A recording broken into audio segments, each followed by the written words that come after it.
2024, amado, agora como psicólogo, eu percebi o seguinte, como que algumas situações têm sido muito dilacerantes na vida de algumas pessoas. E a revista Veja dessa semana, quem leu, fala de um quadro, né, que realmente está acontecendo, do índice de ansiedade que a nossa sociedade está vivendo. Colocando tudo isso, eu como pastor, como psicólogo, sempre gosto de pensar e analisar, e eu comecei a trazer para a palavra de Deus. Eu falei, peraí, mas não adianta nada nós simplesmente dizermos, lance sobre ele a nossa ansiedade, ou simplesmente profetizarmos. Eu gostaria que hoje, nessa mensagem, a gente pudesse aprender a tomar alguns posicionamentos.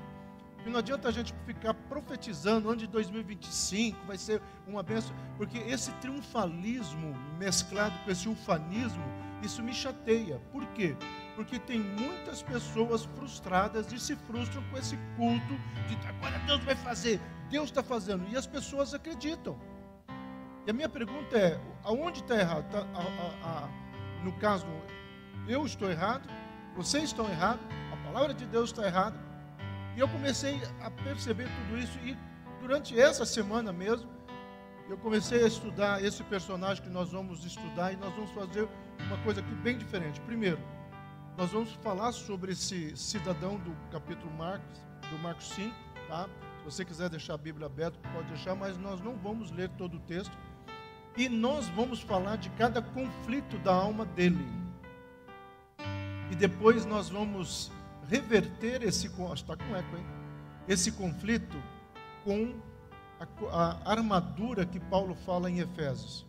Então hoje nós vamos fazer uma coisa bem bacana.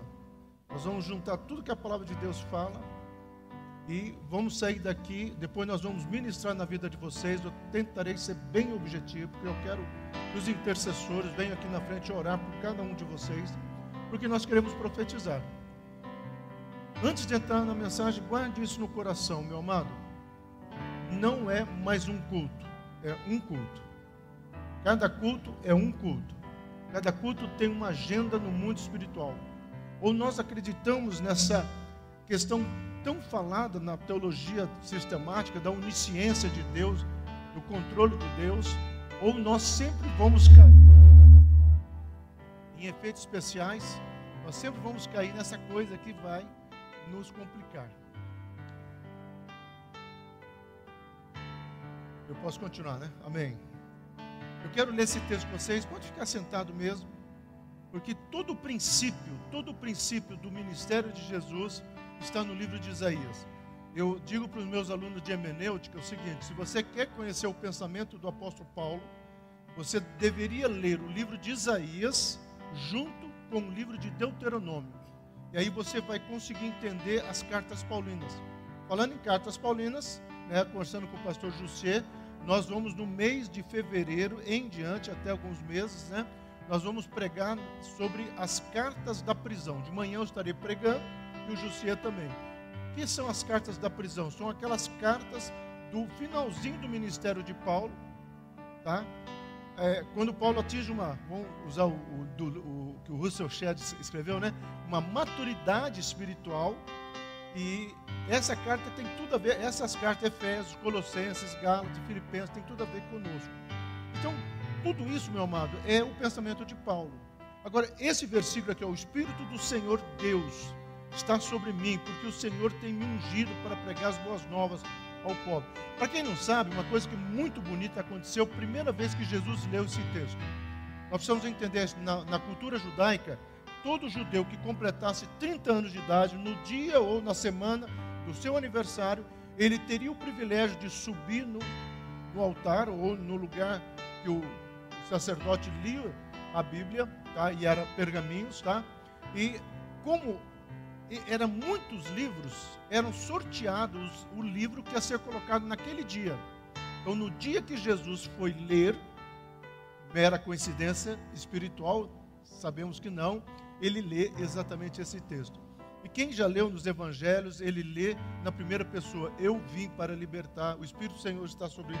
Causou um certo escândalo, tá? E no meio da sinagoga tem um indivíduo endemoniado que frequentava a sinagoga, que não sabia da possessão, porque em nenhum momento se manifesta, mas o demônio se manifesta. E a coisa mais linda também, não é o motivo aqui, mas é bom vocês saberem, aquele demônio que estava caladinho naquela pessoa, oprimindo aquela pessoa, conhecia a voz de Jesus. Porque Jesus não fala, eu sou o Messias. Ele começa a ler e o cara, eu conheço você. Já chegou a nossa hora? Reconheceu a voz. Então, antes de entrar aqui, eu quero que você preste atenção nessa frase, é muito importante, vai ter muitas frases importantes hoje. O mundo espiritual conhece a fala ou a voz de Jesus. Nós precisamos entender isso, meu amado.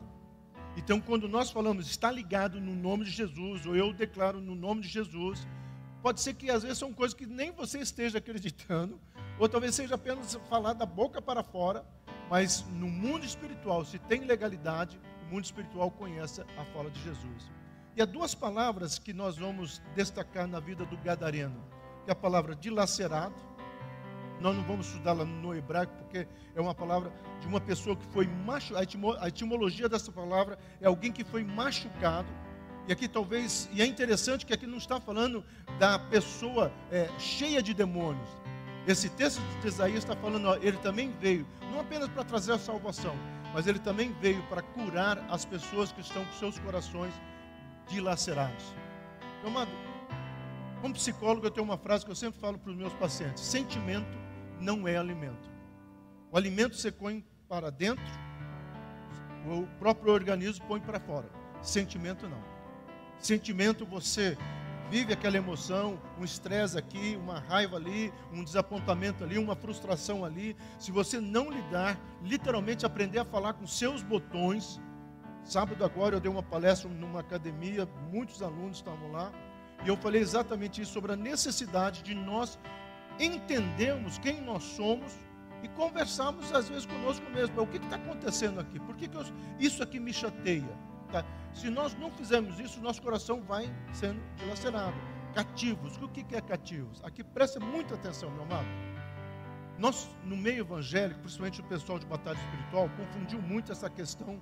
Se tem um nome que eu respeito, eu caminhei com a Neuza Tioca, eu dei aula lá no Instituto da Neuza Tioca há muitos anos, gosto da Neuza Tioca, mas eu mesmo falava para ela uma série de coisas, e a minha referência de batalha espiritual chama-se Teresa Cristina, é isso, né? De Brasília? Ana? Tânia Cristina, até hoje eu confundo o nome dela. A Tânia Cristina, que é uma senhora, né? Não, é essa aí que vocês estão falando, tá? Então, até hoje é um referencial na minha vida. Por quê? Porque desde lá de trás ela buscou o equilíbrio na palavra e nessa questão que eu vou falar agora. Então, duas coisas. Opressão é uma coisa, possessão é outra.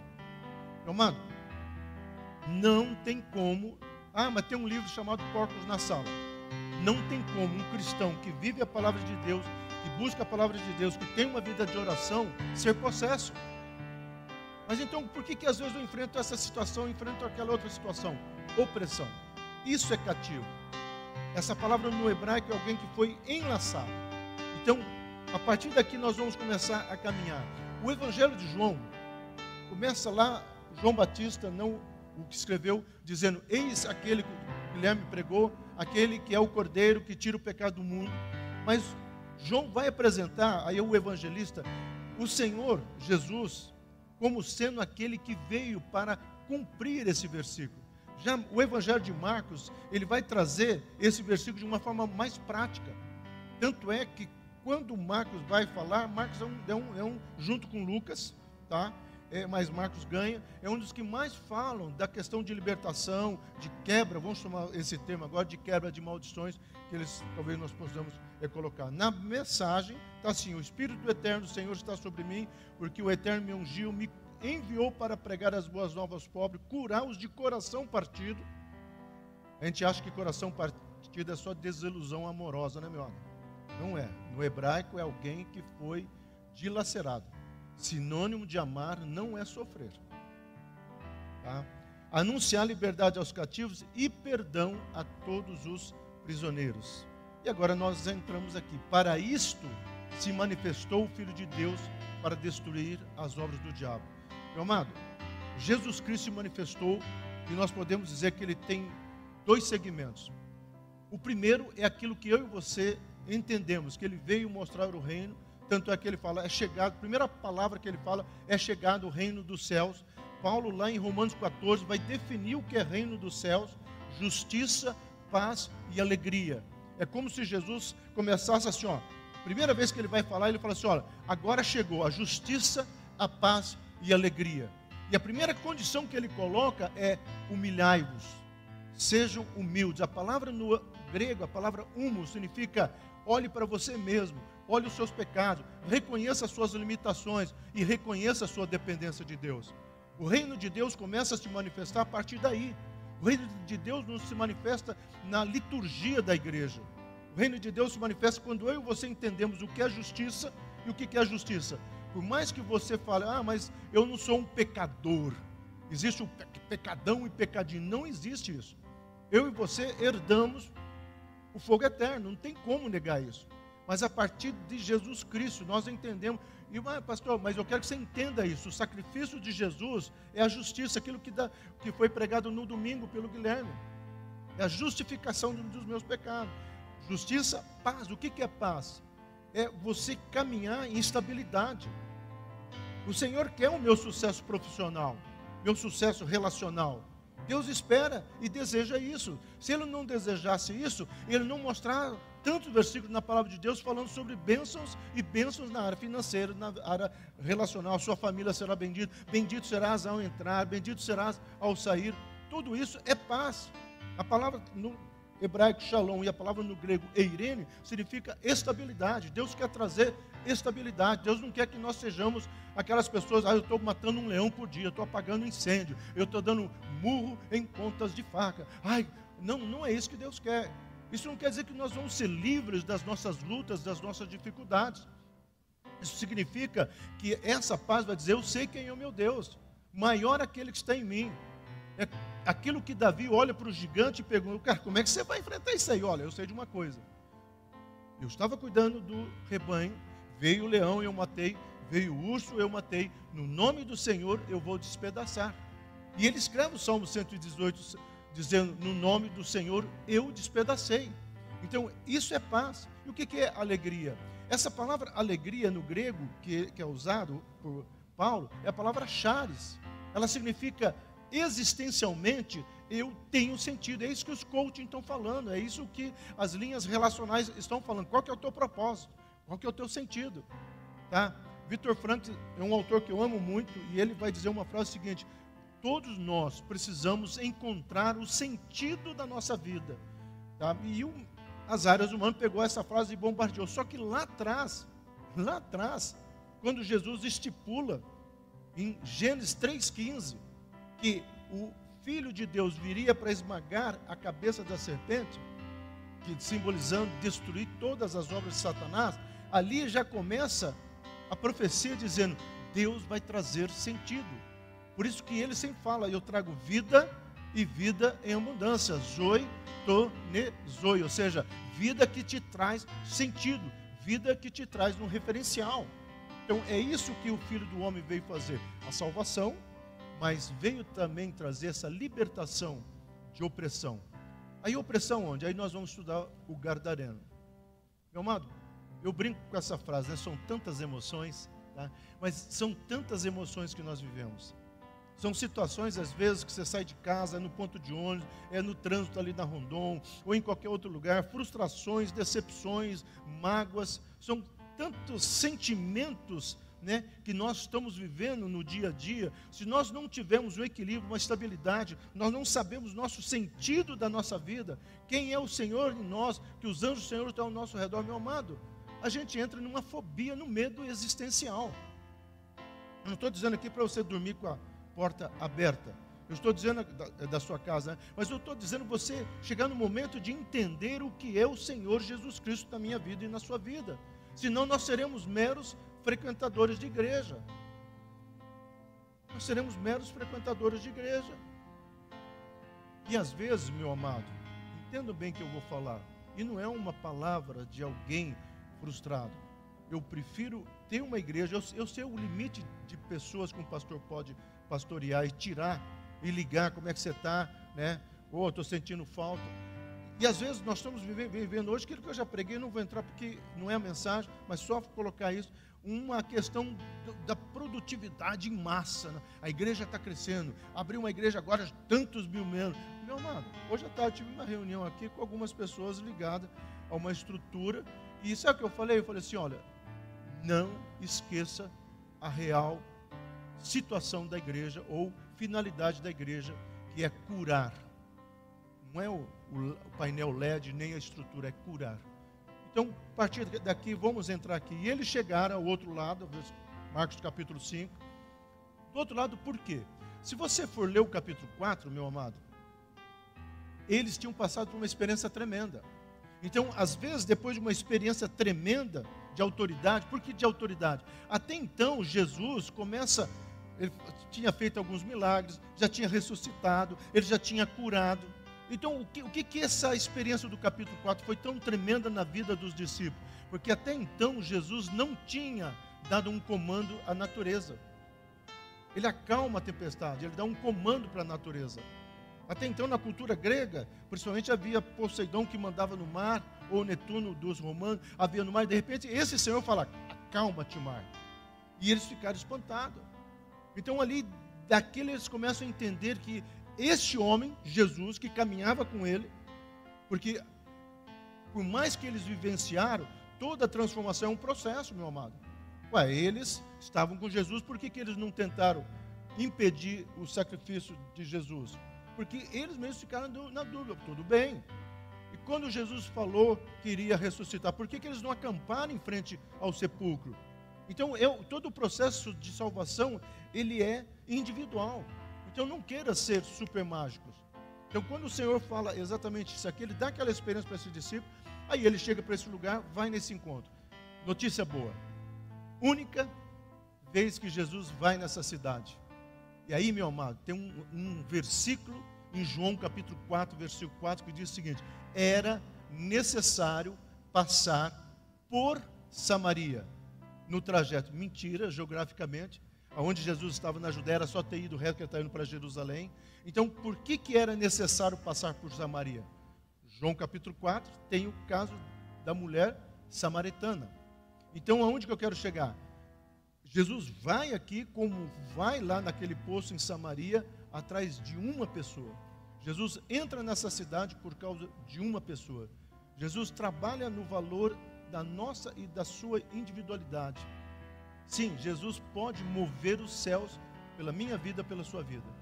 Deus pode ir, e Ele quer ir em direção à minha vida e à sua vida, para trazer total libertação. Então, para nós entrarmos aí ao confronto, é interessante, no confronto, vocês podem ler depois, não é um demônio, é legião, significa muitos demônios, né?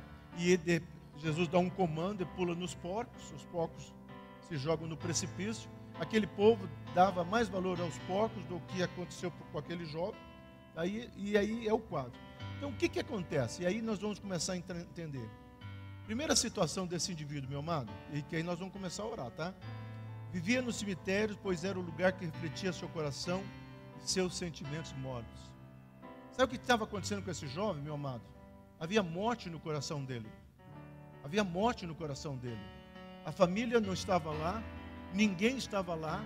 Ele estava num lugar que dá medo em qualquer cultura. Cemitério é um lugar que dá medo. Ninguém gosta de passar meia-noite no cemitério, né? Tem até essa questão de lenda urbana. Então, naquele lugar onde ninguém quer ficar, é um lugar de podridão. E lembrando de como era o cemitério judaico, eles colocavam pedra até hoje, tá? Se você for em Jerusalém, vai ter um lugar que tem pedras. Então não eram cavando 7 palmos, era pedra. A possibilidade, probabilidade, por causa da região do Galileia, aquele lugar ser um lugar de mau cheiro, de podridão, é muito grande. Então, esse lugar refletia a alma desse jovem. Por quê? Porque muitas vezes, meu amado, quando nós não lidamos com sentimentos no nosso coração, pastor, mas como é que eu lido com sentimentos no nosso coração? Meu amado, um dos segredos de qualquer linha terapêutica, seja psicanalítica, comportamental, qualquer uma, não importa a linha, chama-se verbalização. O terapeuta, o paciente senta, não tem como você né, tirar um pouquinho de gotinha da língua dele e fazer um exame, ou tirar sangue, a tua ansiedade. Já entendi, você está com medo. Olha, você está com trauma na tua infância. A tua relação, né, é Édipo, com o teu pai ou com a tua mãe. Não tem como. Como que o terapeuta vai saber? Verbalização. Uma das questões que eu quero te convidar é: aprenda a falar. Aprenda a dizer: Senhor, eu estou triste. Senhor, eu estou chateado com meu pai, com a minha esposa, menos com o pastor, tá? Mas estou chateado com o pastor. Aprenda a falar. Aprenda a colocar para fora. Se confessarmos os nossos pecados, o problema nosso é que nós achamos que esse versículo é pecado. Meu amado, uma vez eu falei que não existe, quando um pastor cai num pecado X ou pecado Y, é o mesmo pecado daquele pastor que não caiu nesses pecados, mas às vezes é imprudente no trânsito. Ou às vezes eu era assim, nervosinho no trânsito. Sabe o que é? Falta de domínio próprio. Então, falta de domínio próprio e qualquer outro pecado que você quiser colocar, é pecado. E muitas questões precisam ser lidadas. Então nós precisamos entender que o nosso lugar é um lugar de vida e não é um lugar de morte. E para isso nós precisamos entender que aí Deuteronômio vai falar isso. Que tipo de palavras tem saído da tua boca? Não é que você vai ser aquele cara, né, ermitão, ou aquela pessoa que vai enterrar a cabeça, ou um cara cego para a realidade, de maneira alguma. Mas você pode até falar: esse ano está difícil. Esse ano as coisas estão complicadas, mas esse mas tem que completar a frase. Mas eu creio no nome de Jesus. Eu creio nas promessas do Senhor. Ninguém aqui vai ser alienado, né, masoquista de querer ficar sofrendo de maneira alguma, mas dizer: olha, mas no nome do Senhor eu despedacei. Leia o Salmo 118, meu amado. Eu leio uma vez por mês esse salmo, sempre. É um salmo que me dá força, porque eu sei que no nome do Senhor podem me cercar, mas no nome do Senhor eu irei despedaçar. Qual que é a primeira parte da armadura que pode me ajudar a entender aonde é o meu verdadeiro lugar? Estou firme, defendendo minha posição, tendo ajustado o cinto da verdade. A tua palavra é a verdade. Primeiro elemento da armadura de Efésios 6, que nós vamos tomar posse agora, é esse cinturão da verdade. O que é esse cinturão? Muitas pessoas falam que Paulo estava vendo um soldado, mas na realidade o livro de Isaías descreve um anjo com toda essa armadura. Então eu acredito que é muito mais Paulo lembrando do que ele leu em Isaías e descrevendo essa visão e dizendo: a primeira coisa, eu preciso estar bem seguro. Literalmente, tá? É aquilo que os soldados faziam: não tem como correr se a calça está caindo. É mais ou menos isso. Então, como na prática isso funcionaria? Meu amado, o que vai me dar estabilidade? O que vai segurar minha calça para eu não passar vergonha? O que vai segurar minha roupa para eu não ficar nu? O que vai me segurar? A palavra de Deus. Isso daqui. E eu já disse trocentas vezes: não é você abrir: Senhor, fala comigo. Eu já brinquei: hoje mesmo estarás comigo no paraíso. Não, Deus, fala de novo. Vende tudo que você tem e dá para o pastor Silas. Quer dizer, esse versículo não tem, né? Mas assim, não é isso. Temos que ter direcionamento. Nós vamos começar a pregar as cartas de Paulo. Vai ser Efésios, né? Primeira carta é Efésios. Leia Efésios. Meu amado, a palavra de Deus não volta vazia. A palavra de Deus no mundo espiritual é algo que eu ainda não sei explicar, mas eu já vi que a pessoa lendo, mesmo pela primeira vez, a palavra de Deus produz o efeito que tem que ser produzido. Mas eu conheço uma pessoa que frequenta uma igreja tal e ela não conhece a verdade, porque não lê a palavra. O que acontece hoje é que muitas vezes as pessoas estão se acomodando no que o pastor fala, no que o padre fala, ou no que um líder fala, mas elas não estão conferindo. Meu amado, nós precisamos ler. E o pastor Silas fala aqui: deixa eu ler como está na Bíblia. E aí Deus vai trabalhando. Então é desta maneira: a tua palavra é a verdade, é ela que vai me ajustar. Amém? A palavra de Deus tem respostas para as nossas angústias. Coloque a mão na sua cabeça agora. Aonde você está aí mesmo? Diga assim: Senhor Jesus, pela fé, eu tomo posse e declaro que a minha vida será centrada na tua palavra. Espírito Santo, trabalhe no meu coração para que a palavra de Deus venha produzir vida e vida em abundância. Amém. Meu amado, você pode não crer do que você vai fazer, você fez agora, você vai fazer mais vezes. Mas pode dizer uma coisa bem séria para vocês? Eu creio. Eu creio. E eu sei que tem mais pessoas que creem aqui. Esses 42 anos de pastor, eu já vi milagres e já vi de tudo. Eu creio no poder de Deus. Pastor Luciano Subirá brincar comigo, chamava de Pastor Sila é o pastor Miyagi, né? Que faz as coisinhas ficar práticas. Amém. Então eu quero ser o pastor Miyagi de vocês. Vou ensinar coisas práticas para no dia da luta vocês serem um Karate Kid do Senhor Jesus. Amém? Continuando. Sua automutilação eram seus pensamentos de menos-valia. Ele se automutilava. Você sabia que a automutilação hoje é uma das grandes preocupações na faixa etária de 12 anos até 17 anos? Você sabia que tem adolescentes que se cortam em partes que estão até escondidas, íntimas, até escondidas? Agora, o que leva uma pessoa a se automutilar? Vamos lá. Dentro da psicologia, é quando ela sofreu um agravo muito grande. Algumas sim tiveram até um pequeno abuso. Algumas delas foram maltratadas na família, se sentiram totalmente rejeitadas. A rejeição produz isso. Esse indivíduo, ele foi rejeitado. Ele foi rejeitado pela sociedade, ele foi rejeitado pela família.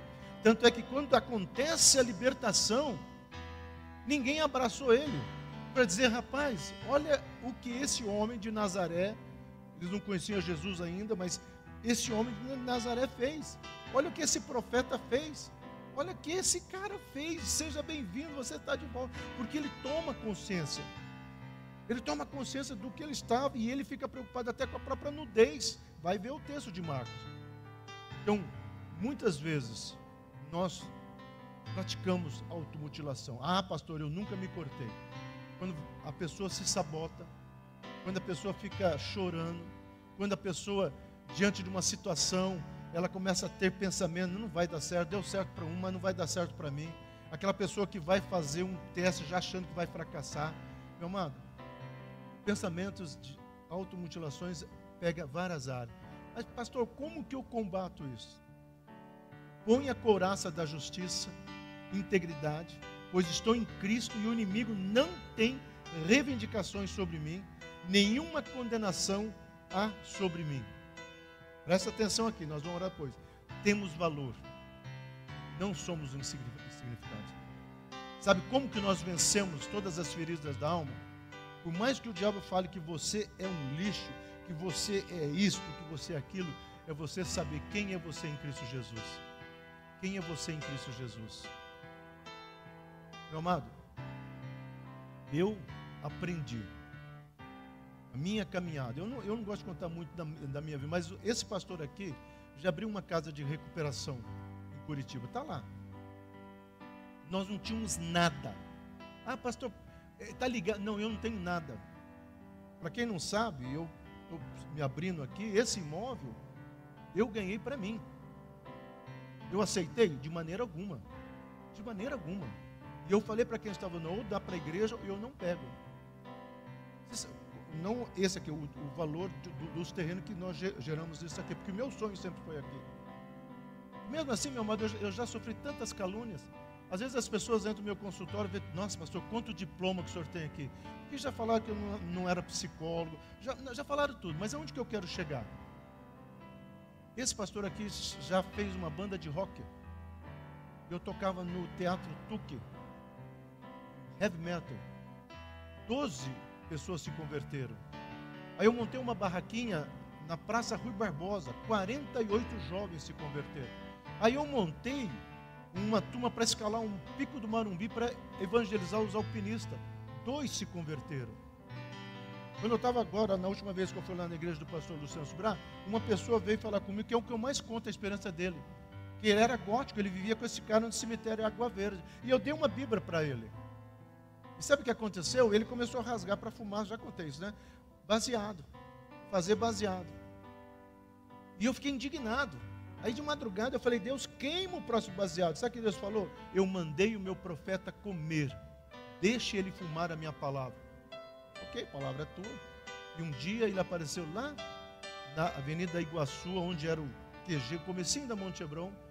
Ele apareceu com um papel na mão, dizendo, Efésios 4, não conseguiu fumar Efésios 4. Um só espírito, uma só carne. Meu amado, eu creio tanto nisso.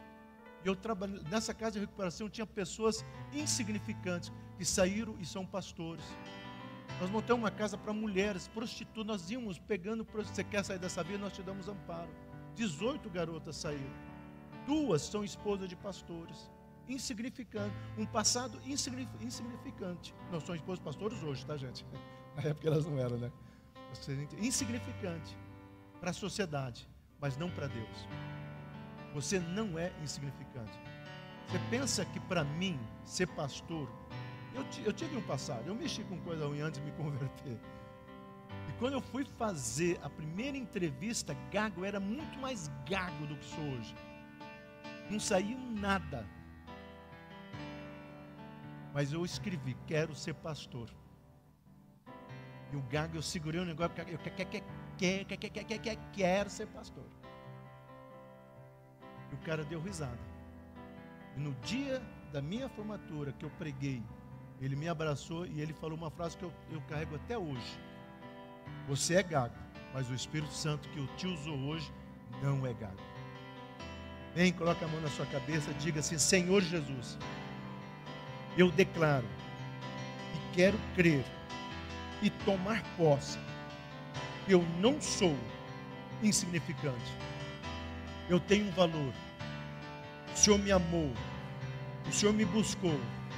E eu quero viver, Senhor, tudo aquilo que o Senhor tem programado, planejado, sonhado para a minha vida, em nome de Jesus. Amém? Andava nu, pois perder a sensibilidade da sua própria situação. Sabe qual é o pior indivíduo? É aquele que não conhece sua própria realidade. Qual é o pior casamento? Aquele que não sabe que está indo para o buraco. Qual é o pior empresário? Aquele que não sabe que está indo para a falência. E aí você vai pegando para qualquer área. Meu amado, esse indivíduo perdeu totalmente a noção. Ele andava nu. Andava nu.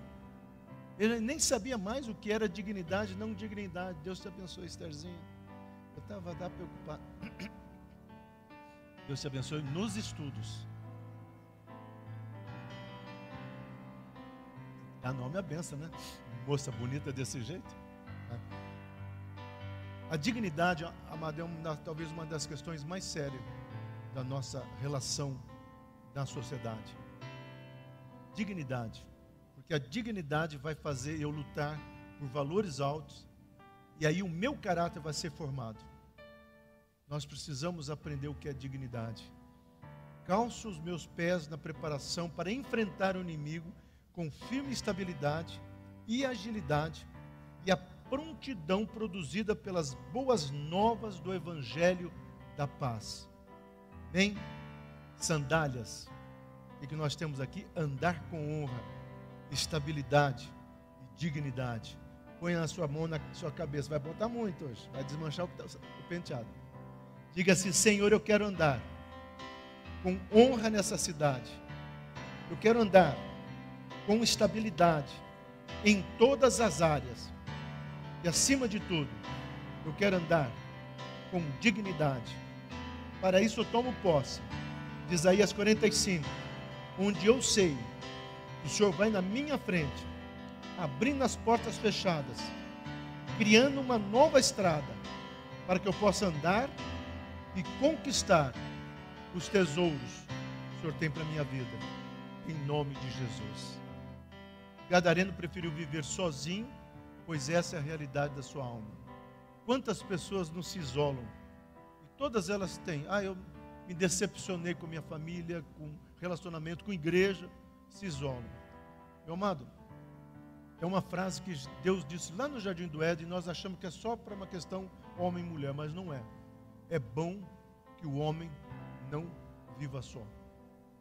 Nós não fomos chamados para vivermos na solidão. Nós podemos até estar sozinhos em alguma situação, mas nunca na solidão. Há muitas pessoas que estão na multidão, mas na sua alma elas estão na solidão. Nós precisamos entender que a dor desse indivíduo, todo o desprezo que ele sofreu, fez com que ele se fechasse. Quantos relacionamentos se quebram porque a pessoa é introvertida? Aí é o meu jeito. Em casa era assim. Aí eu sempre... Meu amado, você pode ter sofrido bullying, você pode ter apanhado, você pode ter ficado amarrado em casa, mas se você está aqui hoje, desamarra tudo isso em nome de Jesus. Para de falar, só eu sei, né? As estradas. Você não é de Djavan para ficar cantando, só eu sei as esquinas da vida. Para com isso, meu amado. É hora de nós tomarmos posicionamento. Eu tive traumas, eu me decepcionei, eu me frustrei. Seja bem-vindo ao time. A vida é feita de situações que nós não queremos. É o ônibus que passa adiantado ou você que está atrasado. É a expectativa de um filme, de uma série. Eu estou pegando coisas bobas. É um pudim que você sonha e não é daquele pudim da Marisley, né? Então, assim, frustrações acontecem. Não fique presa ou preso a essas frustrações. Levante sobretudo, cobrindo com o escudo da fé salvadora, com o qual poderia apagar todas as mentiras lançadas contra meus sentimentos. Ando por fé e não por vista. Triunfo sobre o inimigo maligno. Eu tomo posse do escudo da salvação. Somos desafiados a sair da nossa zona de mediocridade e tomarmos posse das promessas e posicionamentos que temos na palavra. Tempo de andar em família. Põe a mão na sua cabeça e diga assim: Senhor, em nome de Jesus, me ajude a vencer, me capacite. Por isso, Espírito Santo, eu sei, o Senhor habita no meu interior. Eu te peço, cria em mim um coração puro, para que eu possa viver e tomar posse e me posicionar naquilo que a palavra de Deus tem para a minha vida, em nome de Jesus Cristo. Amém? Sua violência era uma resposta às suas angústias. Quantas vezes pessoas machucadas ferem? Pessoas que foram machucadas, a única resposta que ela sabe dar às vezes é ferir o outro. Pessoas curadas curam. Nós precisamos entender isso. Esse cidadão era violento, agredia todos, porque muitas vezes, quem sabe, vamos imaginar, as pessoas iam lá para vê-lo. Ele quase que se torna uma aberração circense, né? Uma aberração para ser vista. Vamos ver um dia, o cara é doido. Olha, ele fica nu, a gente amarra ele arrebenta as correntes. Passou a ser um show, um espetáculo da vida para talvez muitas pessoas. E ele respondia como? Com violência. Ele agredia, ele corria. Não fala se ele chegou a matar alguém, mas disse que ninguém conseguia chegar perto dele. Mas a multidão estava ali quando Jesus chegou. Foi Jesus, entra e vai ao encontro dele. Tomo posse do capacete da salvação, firmando meus pensamentos. Meu amado, tudo começa no pensamento. Sentimentos e propósito do teu coração para a cura dos meus sentimentos. Os meus pensamentos vão gerar sentimentos. E aí vem uma frase: o que você pensa de você mesmo? O que você pensa de você mesmo? Nessa casa de recuperação, meu amado, uma das experiências que eu tinha era com aqueles jovens todos machucados, às vezes perseguidos, a família descrente. Se você ficar aqui comigo durante a semana, o pessoal que vem tomar banho aqui na igreja, às vezes chega alguns drogaditos, é muito difícil lidar. E hoje de manhã, eu até filmei, hoje de manhã ele sentou ali na porta, nós conversamos, sabe o que ele falou? O Senhor acredita em mim. O Senhor acredita em mim. Porque as pessoas aí não acreditam mais em mim. Aí sabe o que eu falei para ele? Eu falei assim: não adianta nada eu acreditar em você, se você não acreditar em você mesmo. Porque eu e Deus, principalmente, acreditamos em você. E quer uma prova? Você veio bater nessa porta. Vai bater em outras igrejas para saber. Não estou fazendo uma crítica. Mas vai bater em outras igrejas para ver se elas vão abrir a porta da maneira como a Monte Hebron tem aberto. Ah, o pastor que é doido. Não, é o pastor que entende como a amargura e a angústia dessas pessoas. Então nós precisamos entender. Sermos curados para curar. Declaração profética com legalidade da palavra traz realinhamento do nosso propósito em Deus. O nosso propósito de Deus precisa ser realinhado. Que curso de coaching eu vou fazer? Nenhum. Você vai dobrar o joelho e vai declarar: Senhor, eu quero um realinhamento profético. Põe a mão na sua cabeça e diga assim: Senhor, eu quero um realinhamento profético das tuas promessas, do que o Senhor tem para a minha vida, em nome de Jesus.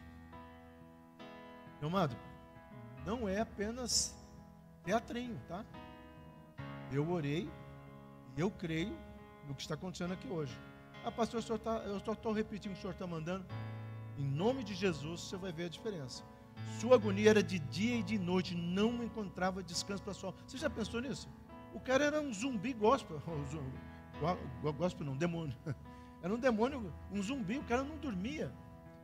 Meu amado, quem aqui sabe o que eu vou falar? Quando está enfrentando uma angústia, quando está enfrentando um medo, quando está enfrentando uma situação desesperadora, um sentimento de rejeição, a gente não perde o sono?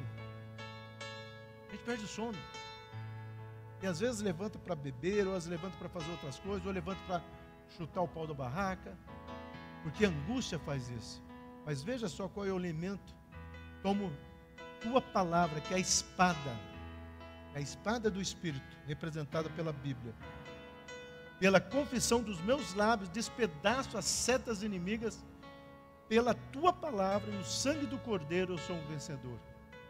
Meu amado, sabe como é que o mundo espiritual funciona? Pega a espada e lá. Não. Eu declaro que o Senhor é o meu pastor e eu não vou ter falta de nada. E aquilo que eu achar que eu preciso e Deus souber que eu não preciso, Ele vai tirar o desejo do meu coração e eu vou ser grato. A mentalidade judaica é um livro que alguém ganhou essa semana.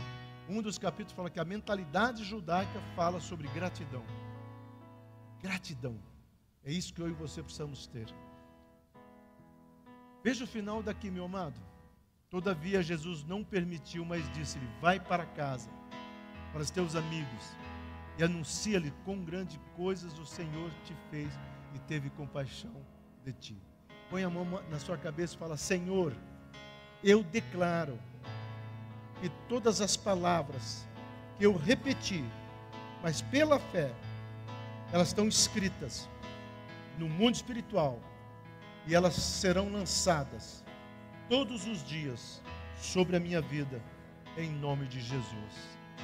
E aí, meu amado, eu encerro com isso aqui. O cinturão é a verdade. Nós precisamos entender o que é a verdade. A couraça é a justiça. Os meus pecados estão perdoados. Não viva culpa. Um dos piores sentimentos da sociedade atual é culpa. Não viva culpa. Ah, o senhor não sabe o que eu fiz. Ontem uma pessoa conversou comigo, 20 anos. 20 anos. Sabe quem mandou ela conversar comigo? O psiquiatra dela. Não tem mais medicação para essa pessoa. Vai falar com o pastor Silas. Num momento só, Deus me mostrou culpa. Eu falei: você tem que tratar isso aqui. A sandália é a paz. Nós precisamos entender que essa paz é estabilidade. Fé, nós precisamos ter fé. Nós precisamos acreditar naquilo que Deus colocou para as nossas vidas. Salvação, que é o capacete, meu amado. E por último, a espada. Então eu tenho a verdade. Olha no que nós nos revestimos hoje, hein? A verdade, a justiça, a paz, a fé, a salvação e a palavra. Amém?